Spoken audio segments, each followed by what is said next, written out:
Ever since the Middle Ages, the human heart has been a symbol of love and affection that is recognized the world over. Whether in music or art or poetry or literature, now even with greeting cards and emojis that the kids use, the image of the heart conveys affection and love, approval, desire, warmth, without requiring even a single word of explanation. We know instinctively. Emily Dickinson wrote these words, and we understand them without explanation. If I can stop one heart from breaking, I shall not live in vain. Or Wordsworth, my heart leaps up when I behold a rainbow in the sky. Or William Simmons, missing you is against my will, so alone is a lonesome heart. No explanation needed. And then go over to popular music.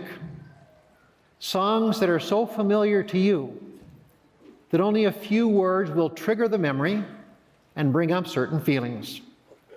In 1971, the Australian singing group the Bee Gees wrote, "How do you mend a broken heart?" In 1953, for some of the older folks, fairy tales can come true. It can happen to you if... Oh, you guys are good.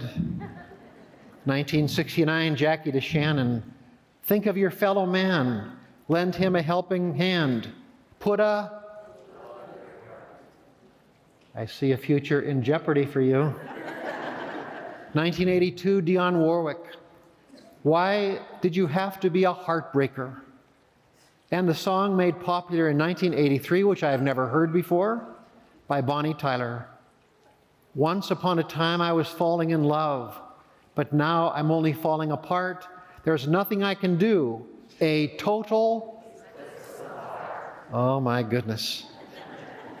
1962, Ray Charles, take these chains from my and set me free. Whitney Houston, 1987, where do broken hearts go? And in 1962, who left his heart in San Francisco? And some that young people will certainly recognize along with the oldsters. The old Hank Williams, Your Cheatin' Heart, Billy Ray Cyrus, Achy Breaky Heart, Stephen Perry, Foolish Heart, and Neil Young, A Heart of Gold. Now we come to Scripture. There is a marked difference between the English understanding of heart and the meaning that is found in the words of sacred Scripture. In the Old Testament and in the New, the heart is a place of encounter. It is the place, the inner sanctuary, where we meet the living God.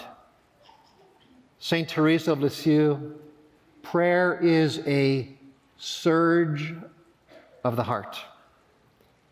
The heart in Scripture is code word, a la closed heart, or hardened heart, stubborn heart, open heart, code words for an inner attitude of the whole person toward the living God.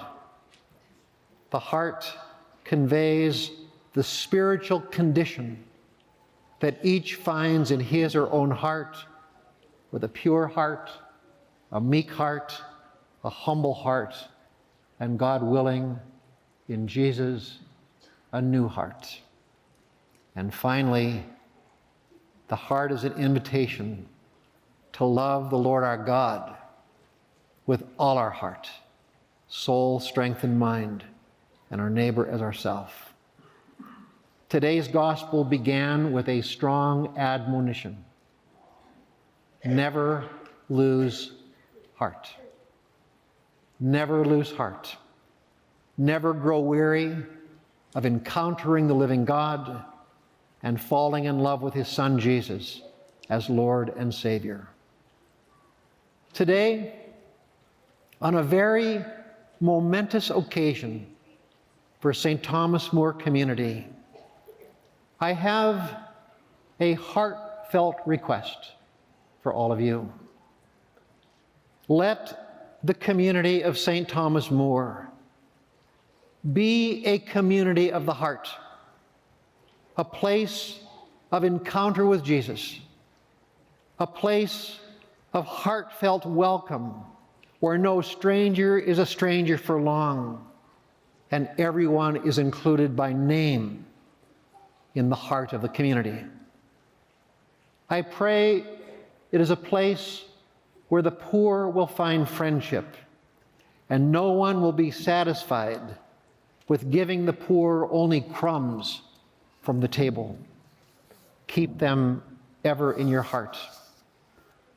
I want you to be a healing community. Every family and every parish has wounded hearts. Let this be a place of healing, and most especially where the sacrament of reconciliation is given a place of primacy, so that you will encounter personally the divine physician who is the ultimate heart specialist. Be a community where word and sacrament feed hungry hearts with the bread of life and the living word. Have a special place for youth and young adults in the heart of the community, and tell them the good news of Jesus, and teach them what comes from the heart of the Second Vatican Council, that Jesus is the definitive answer to the question of the meaning of life. Let this be a community where hearts are marked by joyfulness, joy called by Pierre Teilhard de Chardin the infallible sign of the presence of God and the surest way to attract new souls to the heart of Christ. Today, on this day of installation, I'm so grateful to Father Bede, your new pastor, for the loving yes that I received from him as I asked him to lead this faith community. It was a heartfelt, unqualified yes, even though leaving his former loving community tugged at his own heartstrings. May this be a joy-filled place for him to live and serve. I ask you, make a special place for him. He has a heart of gold for people who are in difficulty, a loving heart that will guide this community in good times and bad, and a generous heart that will remain with you in thick and thin, whatever the future may hold for you. He is there for you with a heart brimming over with pastoral love. Be with him, true disciples, welcoming home lost Catholics and bringing the heart of the gospel to those who have never heard the sacred name of Jesus. On this Jubilee Day, Father Bede, congratulations from the bottom of my heart. This parish is already known for its vibrancy and vigor. In the days ahead, I ask you to keep the eyes of your heart fixed on Christ.